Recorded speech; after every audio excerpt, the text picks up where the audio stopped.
जर तुम्ही 26 एप्रिलला होणारी ही एक महत्त्वाची परीक्षा क्लिअर केली तर तुम्ही एमएसटी सीईटीचा दुसरा अटेम्प्ट देण्याच्या आधीच तुमच्यासाठी एक टॉप सीएससी सीईटी मिळवू शकता। त्यामुळे 26 एप्रिल आताच तुमच्या कॅलेंडरमध्ये नोट करून कमेंट करा सेंड, या एक्झामची रजिस्ट्रेशन लिंक मी तुमच्या डीएम मध्ये पाठवून देतो। जर तुम्ही या एक्झाम मध्ये चांगला परफॉर्म केला तर तुम्हाला फर्स्ट इयर मध्येच अप टू 100% स्कॉलरशिप मिळू शकते।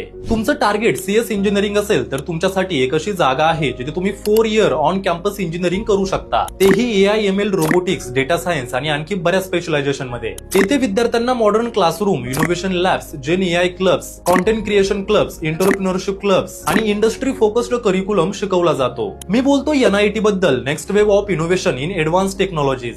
NIT चे भारतभर 25+ कॅम्पसेस आहेत आणि आपल्या महाराष्ट्रात मुंबई, पुणे, कोल्हापूर आणि नाशिक असे एकूण 5 कॅम्पसेस आहेत। येथे ऍडमिशन घेण्यासाठी तुम्हाला 26 एप्रिलला होणारी त्यांची NIT ही एंट्रन्स एक्झाम द्यावी लागेल। त्यामुळे ही अपॉर्च्युनिटी तुमच्या सगळ्या मित्रांना शेअर करून कमेंट करा सेंड, तसेच या एक्झामची रजिस्ट्रेशन लिंक आपल्या बायो मध्ये सुद्धा दिलेली आहे।